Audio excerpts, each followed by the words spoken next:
Well, here we go with section 4, chapter 4. And let me find my spot to start here. Um, we're going to do addition of polynomials, opposite and subtraction of polynomials, and then some problem solving. And there's a couple things in here for diagramming we're going to look at, which are going to be pretty important. But let's look at just addition of these polynomials here. We got, what you're going to say is we want to add this polynomial plus this polynomial. Well, it's really all about just using our laws again of the commutative, associative, and distributive properties. Pretty important things. We keep reusing these things and the principles behind those. So we kind of have strategies. Hopefully, if you know these properties real well, it'll remind you of what strategies we were using for things they call like adding like terms. Well, I can get rid of the parentheses by using the associative property. It allows me to regroup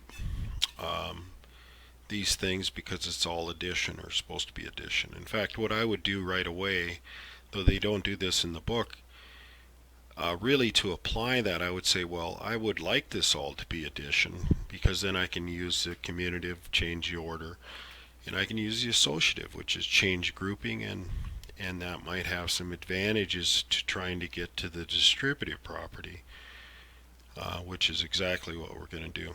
Well, they don't show this as changing to an addition at first, but later they do, and like right down here.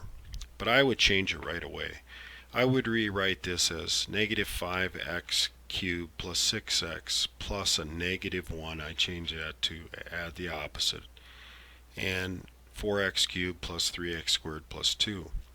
Well, now it's all addition. I can get rid of the parentheses using the associative property. I can change the order using the commutative property. Notice that they took this 4x cubed and then moved up here to second place in this addition. And then they changed the order for the rest of the stuff. And what they're doing is they're putting like terms or taking an opportunity to use the distributive property.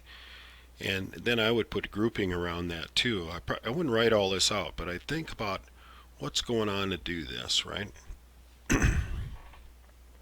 So they do it with colors here. So I can use distributive, and that's combining like term or using the distributive law, right? So I can now do an addition in the parentheses of a negative 5 plus 4, which is a negative 1 times x cubed, which they tell you is another way to write that as a negative x cubed. We have 3x squared. Well, there's no like term, and 6x, so they just drop down, but these are like terms. Negative 1 plus 2 is 1, and so on. And then they have others here. Remember, we're just adding fractions, and some terms go to 0 and stuff. So more addition. Then they come into this new little piece of information about opposites. So if I have the opposite of a polynomial like x squared minus 3x plus 5, I want the opposite is it's taking the negative of the whole thing. Remember that of means multiplication. So it's really like negative 1 times everything in here. And they're going to go through some kind of shortcuts, but I don't know what's any more shortcutted than saying distribute a negative 1 times it. But they put some more stuff in here about adding or additive inverse of a polynomial or its opposite sign and so on, or it's the same as multiplying by negative 1. So if they want two equivalent expressions for the opposite of this polynomial, 4x to the fifth minus 7x cubed minus 8x plus 5, 6, one way to write that would be a negative of the whole thing, a grouping symbol around that.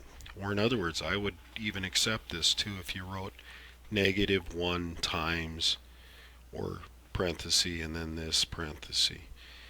And then to figure out the other way to write this is I would distribute that. I go negative 1 times 4x to the fifth is a negative 4x to the fifth. Negative 1 times a negative 7x cubed is a positive 7x cubed, and so on. So That's what they're doing as opposites. And what this is really setting up the idea, what do we do with subtraction? Well, you add its opposite. So you take this subtraction now. I have this polynomial minus this polynomial. Well, I add the opposite. So I think about what is the opposite of this entire thing. Or take this, I could even say change to an addition, put a plus symbol right here, and put -1 right out in front of that parentheses and say distribute, right?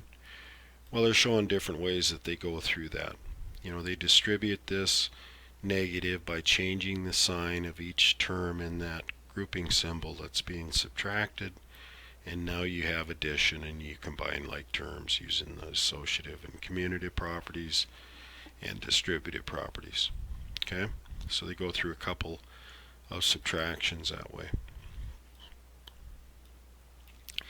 This example 9 I want to really focus in on. This is a way using area of rectangles. Remember, a square is really just a special rectangle. Is a way to really deal with some types of polynomials that are going to come up quite a few times in this course. And so that's what they say. Well, here, let's draw this picture. They're talking about this rectangle A, B, C, and D. They happen to fit together really well into this other rectangle. And we're going to be able to illustrate this in a polynomial. So they say, well, if we want the sum of all these rectangles, I could take the sum of each piece, or the area of each piece, and add them together, right? So that's what they do here. The area of this rectangle A, which happens to be a square, is x times x. So we get the area of A is x times x, or x squared. B, this is 5, and what is this length right here? Well, its opposite sides of a rectangle are the same. This has to be x. So we get 5 times x, area of B. And C, right here, we have 2 on one side. Well, what's this side? Opposite sides are equal again. This is an x, so it's 2 times x. And D, this is 2, and what is this one? 5. So it's just 2 and 5. So here is the sum of those areas. We'd end up with this polynomial right here. Then we'd simplify this to be x squared and this to be 10. And then I can combine these like terms and so on. And that's what they're going to do here in the next page.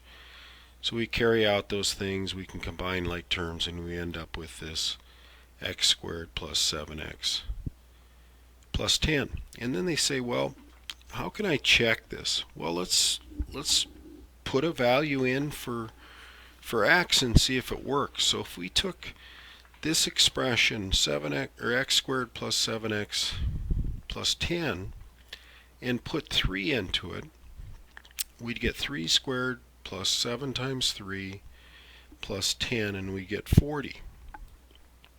Now if I go back to that original drawing right here, and if I put 3 in for x here, I put 3 right here, well, this side would be 2 plus 3, right?